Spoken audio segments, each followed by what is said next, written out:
क्या आप जानते हैं कि घर की नकारात्मक ऊर्जा कभी कभी उन्हीं चीजों से आती है जो आप दूसरों से उधार लेकर इस्तेमाल करते हैं? जी हां, वास्तु के अनुसार कुछ चीजें ऐसी होती हैं जिन्हें उधार लेना सीधा आपके भाग्य, स्वास्थ्य और समृद्धि पर असर डालता है। तो चलिए जानते हैं वो 5 चीजें जो कभी भी उधार नहीं लेनी चाहिए। एक बर्तन उधार लेना। रसोई घर को वास्तु में समृद्धि का केंद्र माना गया है। यहां बनने वाला भोजन सिर्फ शरीर नहीं बल्कि ऊर्जा को भी प्रभावित करता है। उधार के बर्तन इस्तेमाल करने से दूसरे घर की नकारात्मक ऊर्जा आपके रसोई और भोजन में मिल सकती है। इससे घर में मानसिक तनाव, स्वास्थ्य समस्याएं और अनचाही बाधाएं आने लगती हैं। इसलिए चाहे जितनी मजबूरी हो, बर्तन कभी उधार न लें। 2 किताबें उधार लेना। आप सोचते होंगे कि किताबों में सिर्फ ज्ञान होता है, लेकिन वास्तु कहता है किताबें ऊर्जा भी संजो कर रखती हैं।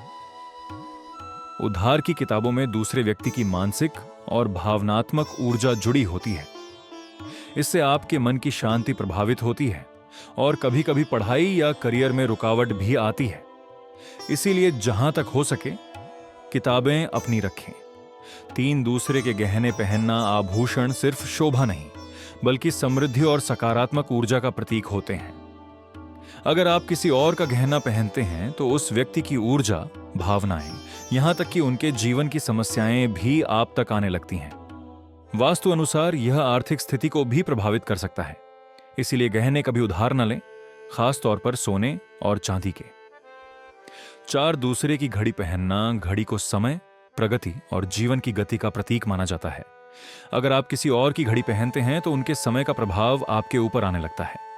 इसका परिणाम काम में देरी, रुकावटें और अनचाही परेशानियां हो सकती हैं। इसलिए घड़ी हमेशा अपनी रखें। 5 कपड़े उधार लेना। कपड़े व्यक्ति की ऊर्जा को सबसे ज्यादा आकर्षित करते हैं। इसीलिए वास्तु में कहा गया है कि किसी और के कपड़े पहनने से उनके तनाव, उनके संघर्ष और उनकी नकारात्मक ऊर्जा आपके जीवन में प्रवेश कर सकती है। इससे मानसिक बोझ और स्वास्थ्य समस्याएं बढ़ सकती हैं। इसलिए कपड़े उधार लेना बंद करें। दोस्तों, ये 5 चीजें भले ही छोटी लगती हों, लेकिन वास्तु के अनुसार इन्हें उधार लेना आपके जीवन की ऊर्जा को असंतुलित कर सकता है। इसलिए कोशिश करें कि बर्तन, किताबें, गहने, घड़ी और कपड़े हमेशा खुद के इस्तेमाल करें। अगर वीडियो उपयोगी लगी हो तो लाइक, शेयर और सब्सक्राइब जरूर करें। धन्यवाद।